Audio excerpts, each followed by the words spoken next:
Sunday, March 5th, 2023, the second Sunday of Lent. The account of the Transfiguration of Christ is a theological text in a biblical language. Jesus going up the mountain has a theological significance. The mountain, in the Bible, is the site of encounter with God. It was on the mountain that Moses had the manifestation of God and received the revelation that later was passed on to the people. When Moses received the law, the mountain was enveloped by a cloud. He also came down from the mountain with a shining face. The cloud and the shining face are a reflection of God's presence. By creating a similar setting, the evangelist intends to present Jesus as the new Moses, as the one who delivers the new law to the new people. Jesus is the definitive revelation of God.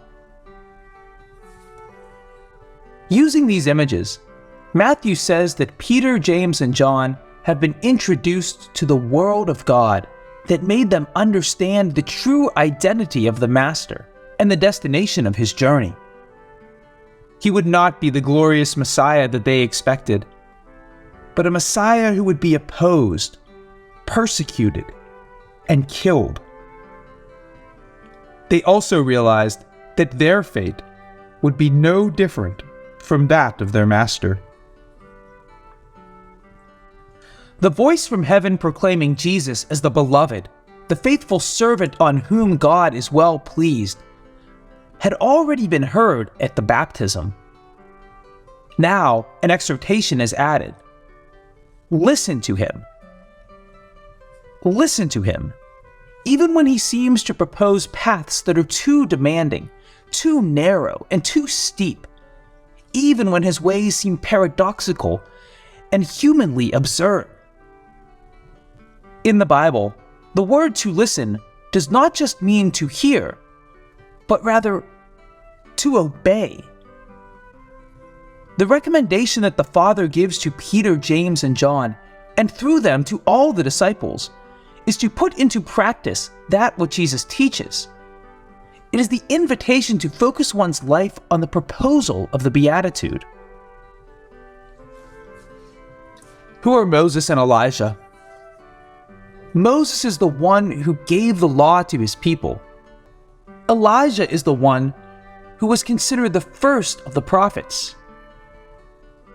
For the Israelites, these two characters represent the whole of the Holy Scriptures. All the holy books of Israel are meant to lead to a dialogue with Jesus. They orient toward him. Without him, the Old Testament is incomprehensible. On the way to Emmaus, Jesus would resort to the Old Testament. Beginning with Moses and all the prophets, he explained to them everything in the Scriptures concerning himself. The meaning of the image of the three tents is not easy to determine. After having spoken for a long time with God, we are not willing or ready to go back to everyday life. The problems, the social conflicts, the family disagreements, the dramas we must confront all frighten us. Yet, we know that listening to the Word of God is not everything. We cannot spend our entire lives in the church or in the oasis of spiritual retreats. It is necessary to go out to meet and to serve our brothers and sisters, to help those who suffer, and to be close to anyone in need of love.